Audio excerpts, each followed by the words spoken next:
noite.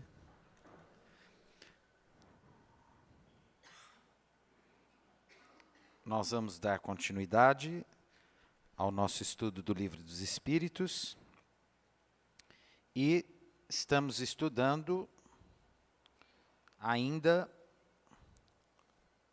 a lei de justiça, amor e caridade. Esse final que fala de amor materno e amor filial, que nós temos desenvolvido já há algum tempo, ele é um momento do Livro dos Espíritos muito importante, muito delicado, porque ele envolve um tema muito caro e muito presente na nossa vida de uma forma direta, cotidiana, que são os nossos afetos, nossos sentimentos com as pessoas que convivem conosco de maneira mais próxima, que são os familiares. Essas pessoas que nos recebem de alguma forma e que nós recebemos ao longo da vida na nossa convivência mais doméstica, mais íntima. E não raro, ao mesmo tempo que isso possibilita inúmeros prazeres, prazeres da alma mesmo, muitas vezes, ao longo de uma existência inteira, dificuldades de relacionamento, dificuldades de entendimento, dificuldades de sentir, são como um pequeno sofrimento, um pequeno espinho que nos machuca todo dia, o tempo todo, uma vida inteira. Então, é comum, por exemplo, alguém que tenha lá seus problemas mais sérios com um filho ou com os filhos. Por mais que a vida seja plena de realizações, etc., é comum a gente notar aquela pessoa sempre um pouquinho triste, aí você vai conversar um pouquinho mais, fala, aí você vê, né, olha, tanta coisa boa na minha vida, e no entanto, você vê com os meus filhos, ou com aquele filho, ou com aquela filha, né, a situação é assim, é assado. Ou às vezes até com um esposo, né, com a esposa. Às vezes está tudo bem, mas tem aqueles probleminhas, aquelas dificuldades de ajuste no dia a dia que parecem intransponíveis. Especialmente são intransponíveis quando não dependem da gente, quando são escolhas do outro, sentimentos do outro, diferenças que o outro tem direito de ter e que causam, de certa forma, uma mágoa, uma sombra, um sofrimento, um mal-estar, um sentimentozinho de tristeza na gente. E os espíritos, eles são muito caridosos, os espíritos da codificação, quando vêm explicar para a gente por que isso acontece. Eu gosto demais de uma lição do Evangelho segundo o Espiritismo, que está no capítulo Bem-aventurados os aflitos, e eu sempre leio essa lição. Não sei se vocês se lembram. Ela se chama A Melancolia. Já leram? A autoria de um espírito chamado François de Geneve. Foi transmitida em Bordeaux no ano de 1864. Eu já decorei tudo, porque eu leio muito essa lição. Por quê? Porque ela explica bem um sentimentozinho que a gente tem de vez em quando. Né? Que é quando, né, o Espírito vai falando, é comum que a gente tenha, do nada, está tudo bem. Lá do nada, de repente, a gente tem uma sensação, uma tristezinha, uma melancolia, né, que nos visita. E aí esse espírito François de Geneve, ele fala assim, no mais das vezes, isso acontece porque tendes uma lembrança de um lugar que você não sabe onde é esse lugar, de onde você veio. E aí a gente tem a certeza que nós somos realmente espíritos cuja natureza, cuja matriz não é a Terra. Nós não somos da Terra. Nós somos espíritos destinados à eternidade no mundo dos espíritos. A Terra é sempre uma transição temporária no mundo das formas, com uma finalidade educativa. Nós viemos para a vida, para a encarnação, como um aluno vai para a escola. Tem prazo para acabar o curso. Depois que termina, volta todo mundo. Nas férias, até quem estuda em colégio interno, né? Nas férias vai para a casa da família, não fica lá o tempo todo. Né? Então volta para... A gente também fica aqui por um tempo e tem que desencarnar. Quando eu atendo alguém que fala muito de suicídio, porque a gente diz que o suicida é aquele que escolheu morrer, né? A pessoa que quer muito morrer, eu sempre digo assim, não tem importância, você vai morrer. Fique tranquilo. Espera que vai chegar o momento. Porque o suicida não é o que escolhe a morte, é o que escolhe antecipar a morte. Então, se você tem muita pressa de morrer, controle a sua ansiedade, porque você vai desencarnar em nome de Jesus. Né? Porque ninguém fica sem desencarnar, nós vamos partir, não tem jeito.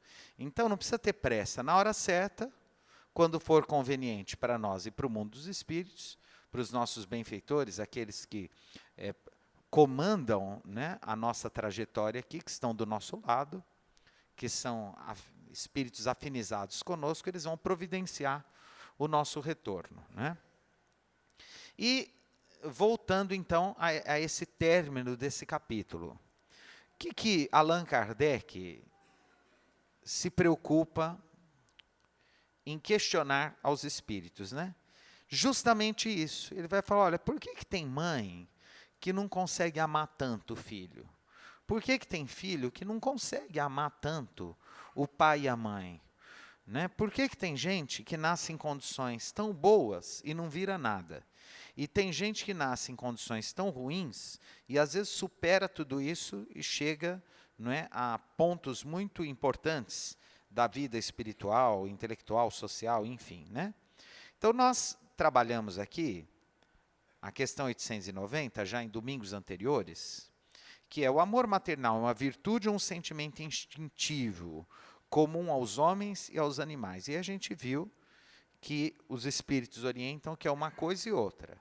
Ao mesmo tempo que existem questões fisiológicas, hormonais, etc., que mudam, né, na mulher especialmente, mas que às vezes podem estar adoentados também, existe o desejo, a vontade e a afinidade espiritual de amar. Aliás, uma das coisas que se estuda muito, que é muito comum, é a chamada depressão pós-parto, ou puerperal.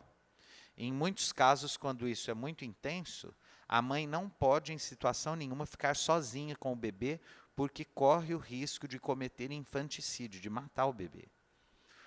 Por quê? Porque é uma rejeição tão grande ao bebê que acontece da própria mãe colocar, né, dar um jeitinho de matar a criança. Naquele livro que eu citei aqui, domingo passado, Vozes do Grande Além, psicografia do Chico Xavier, não sei se alguém foi atrás do livro, por curiosidade, assim.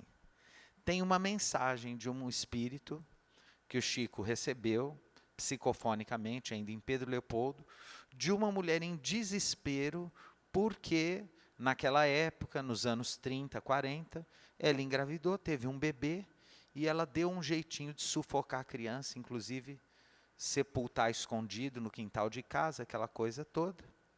E depois, no mundo espiritual, ela foi tomada de uma culpa muito grande, até ser socorrida pelos espíritos superiores, e ter uma nova encarnação planejada. Gente, esse livro é tão bonito.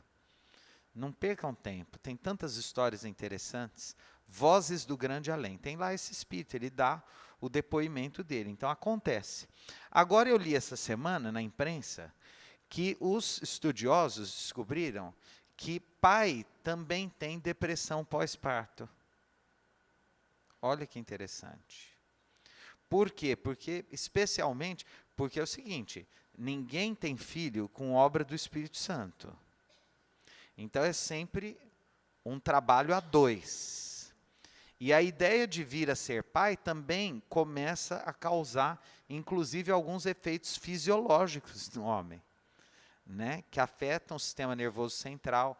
Então, no mundo inteiro, pesquisadores estão se debruçando sobre essa característica. Não é só a mãe, o pai também tem. Aliás, tem pai que é tão ligado à gestação da parceira, etc., que sente, inclusive, enjoo junto com a mulher. Vocês já ouviram falar disso ou não? Tem casos que a mulher não sente, o pai sente. Por quê? Porque se o espírito, especialmente se já for um espírito com uma certa evolução, o preparo para a reencarnação dele é tão grande que envolve os dois. E é interessante, porque quando a reencarnação vai acontecer, às vezes esse espírito começa a envolver esse casal muitos meses, até anos antes da gravidez. Ele fica ali rondando, fica ali em volta. É comum acontecer abortos espontâneos. Às vezes a criança não consegue vir da primeira vez, não consegue vir da segunda, vem uma terceira e reencarna direitinho, né? Dá aquela ponta aqui e vai, né? no mundo. E vem direitinho. Então, tem todo um envolvimento vibratório que afeta o pai e a mãe.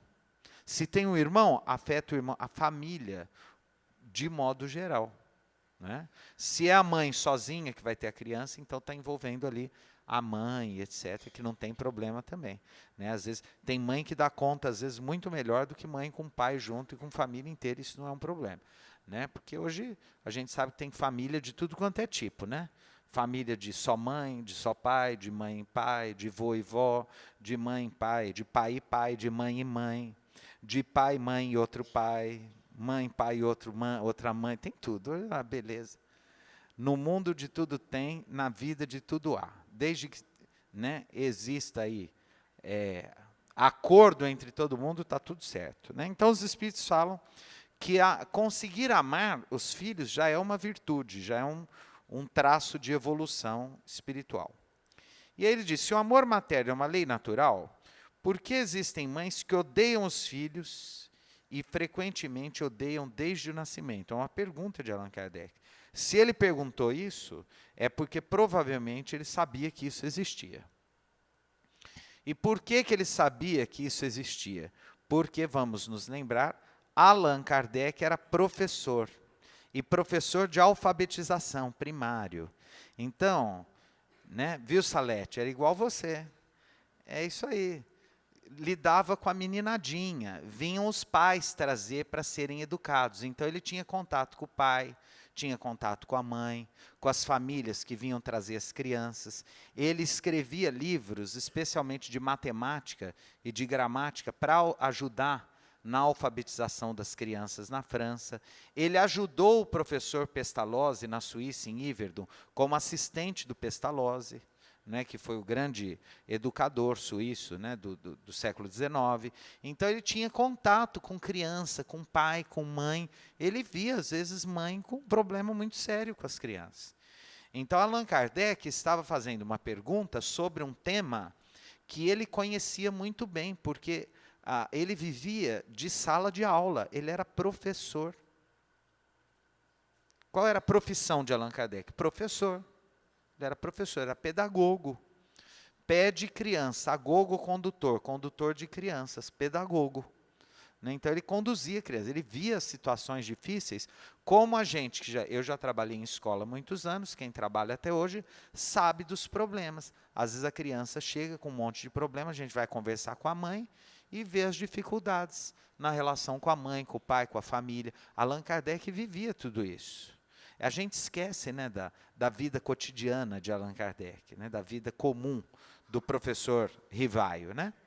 E aí os espíritos vêm em socorro de Allan Kardec nessa questão e dizem assim, olha, muitas vezes o espírito pede essa aprovação de reencarnar filho de uma mãe, que é um espírito com quem ele tem muitas diferenças.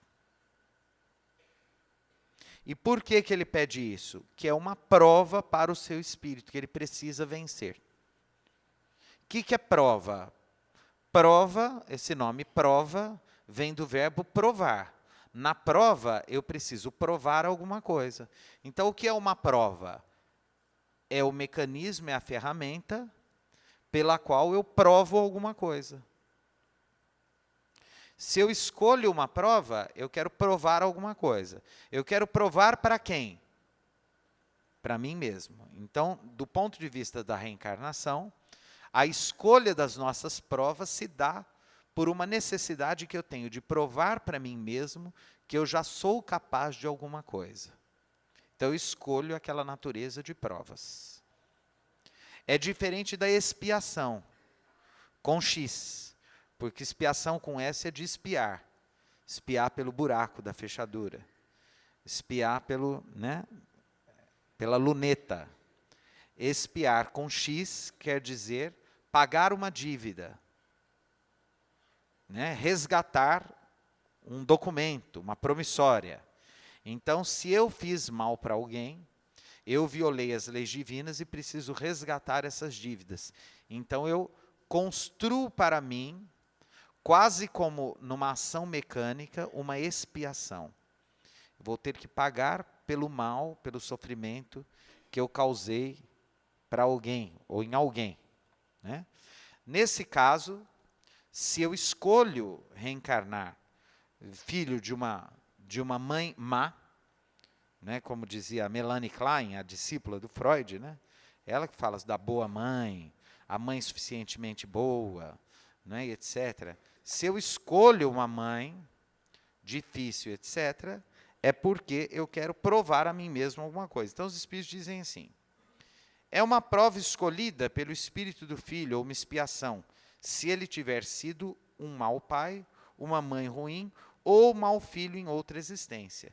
Em todos os casos, esta mãe ruim não pode ser animada, senão por um mau espírito. Então, um bom espírito nunca vai conseguir ser uma mãe ruim. Não tem jeito. Não tem jeito de um espírito superior falar, não, eu vou ser bem ruim para ajudar esse espírito. Não, não tem jeito. Quem é bom, e quem ainda não é bom, ainda não é bom. Então, acontece de reencarnar. E sabe o que eu fico mais encantado com a doutrina espírita? Porque ela nos mostra a nossa vida, a nossa experiência, como um imenso quebra-cabeça em que todas as peças se encaixam. Olha que interessante. Não tem quebra-cabeça? Não adianta a gente tentar fazer aquela gambiarra, encaixar uma pecinha que é quase aquela, porque não vai dar certo. Tem que ser aquela. Onde eu quero chegar? Ninguém nasce na família errada. Ninguém tem o filho que não devia ter, ninguém tem o pai e a mãe que não devia ter. A gente tem o pai e a mãe que a gente pediu para ter. E a gente tem os filhos que pediu para ter. Ninguém vem para a reencarnação em endereço enganado. Todo mundo vem para o endereço certinho. E é lá que a gente precisa dar conta de resolver os nossos problemas. E quando a gente fala resolver os nossos problemas, isso não quer dizer solucionar os nossos problemas. Isso quer dizer resolver dentro de nós, ou seja, estar bem resolvido dentro de nós, construindo bons afetos, afetos de luz dentro de nós, e zerarmos as nossas obrigações para com o outro. O que não quer dizer que o outro vai entender e ser legal e tudo vai ficar bem. Não, às vezes o outro vai continuar não gostando da gente, vai continuar sendo um problema até a gente desencarnar, mas não tem problema. A hora que a gente desencarna, a gente está tranquilinho, fala, legal, que pena que ele não aproveitou tudo que você ofereceu, no caso dos pais, tudo que você ofereceu para ele, se acertou, legal, sua prova, realmente você provou, está zerado, agora tudo isso vai ser responsabilidade dele. Você não tem mais obrigações nenhuma para com esse espírito. A mesma coisa, filhos para com os pais. Às vezes é comum também, filhos que fazem tudo para os pais, e os pais nem sempre conseguem aproveitar tudo aquilo. Não tem problema.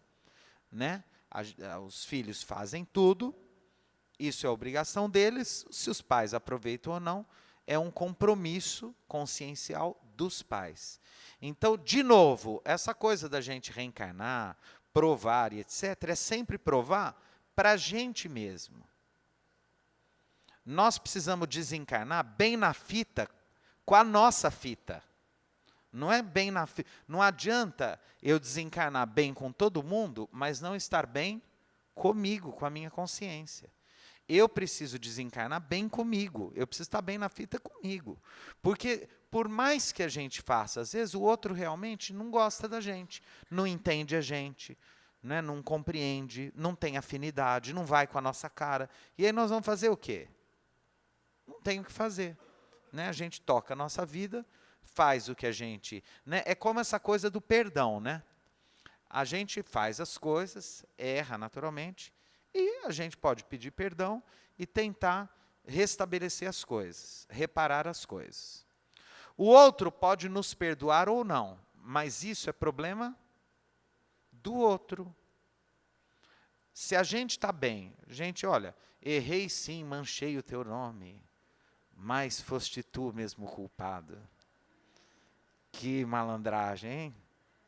Culpado não, ninguém é culpado pelo erro de ninguém. A gente errou porque é sem vergonha mesmo.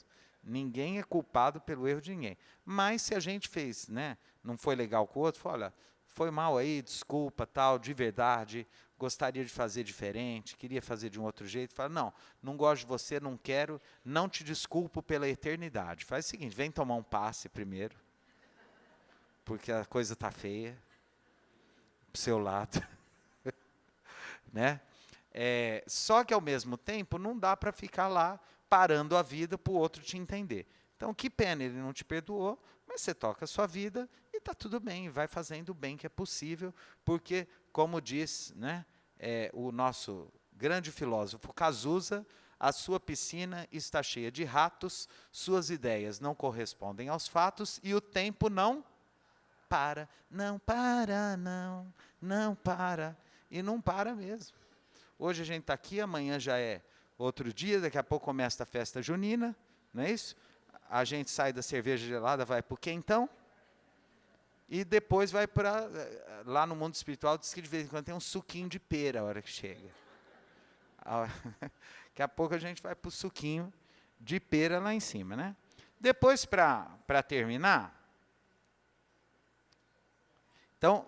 Lembrando, só porque eu gosto muito dessa coisa do quebra-cabeça, né? Então, assim, ó, olha que legal que é isso. Então, eu escolho reencarnar com uma má mãe, com uma mãe ruim. Aí eu reencarno, aí aquela mãe cruel, judia e tal, cria dificuldade. E aí eu venço, supero todas as dificuldades.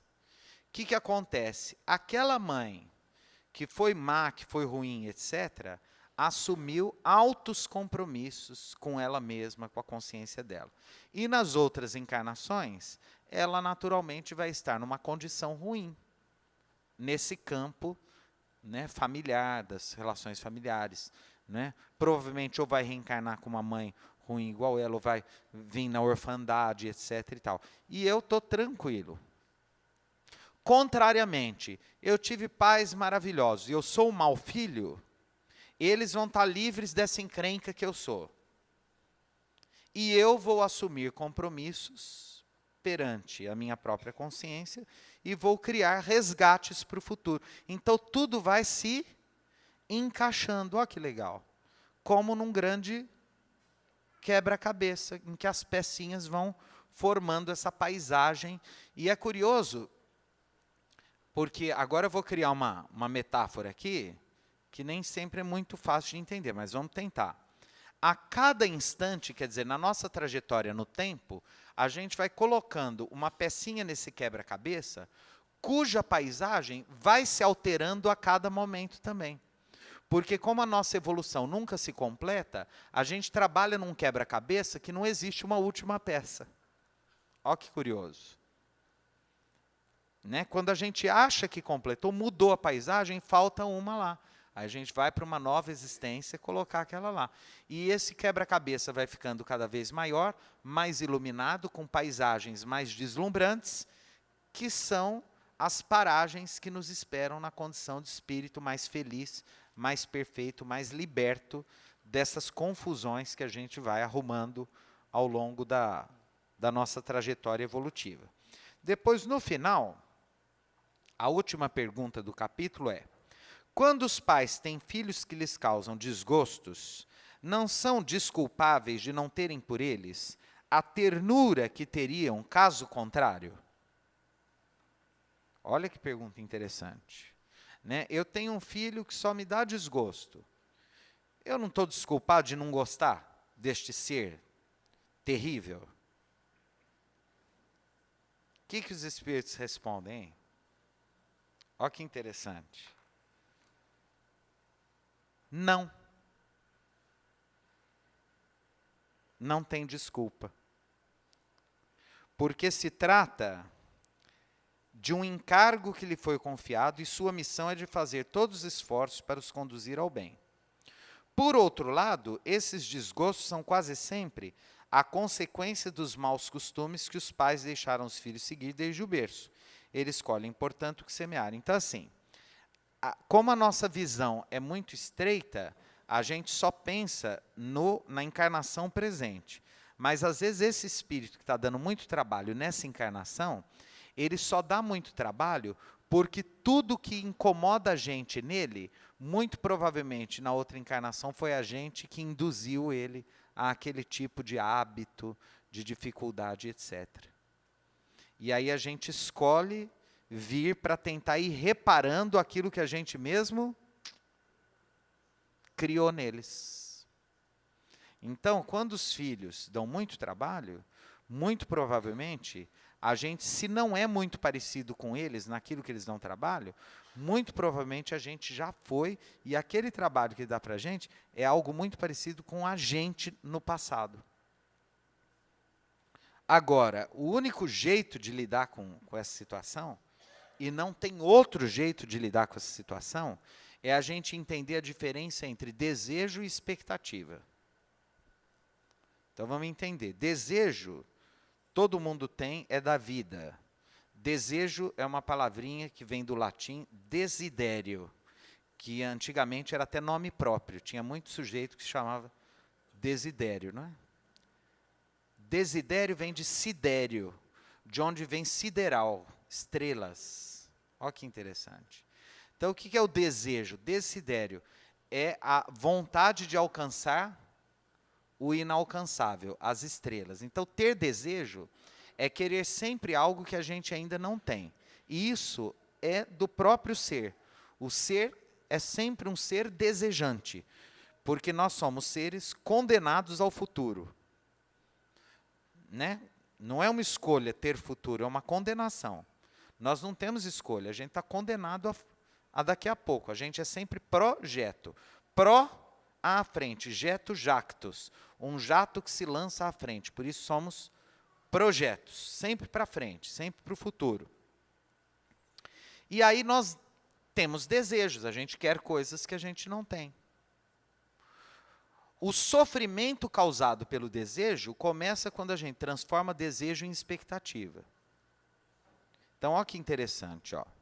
Eu desejo ser longevo, viver muitos anos. Eu só não posso esperar. Olha que interessante. Eu desejo não ter uma doença grave. Mas eu não posso contar com isso, porque eu sei que a todo instante eu corro o risco de ter uma doença grave. Eu desejo ter tal coisa, mas eu não posso contar que eu vou ter, porque pode ser que eu não tenha. Então, o problema não é desejar, o problema é construir uma ansiedade em torno da expectativa da realização do desejo. Filhos são assim, a gente deseja um monte de coisa para eles, a gente só não pode esperar. Porque pode ser que eles nos deem o que a gente espera, pode ser que eles nos deem muito mais do que a gente espera, e pode ser que eles não nos deem nada.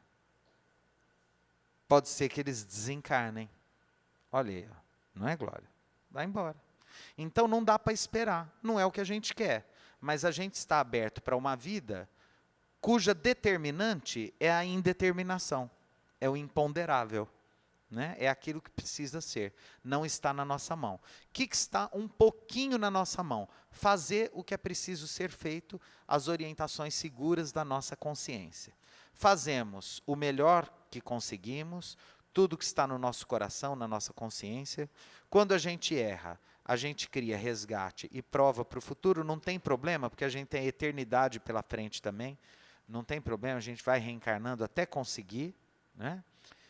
Então que Jesus nos abençoe, nos ampare, nos proteja, nos dê força, coragem, para a desincumbência de nossas tarefas familiares. E que a gente consiga realizá-las com amor, porque aí tudo fica mais gostoso e iluminado, com bastante amor e sem expectativa.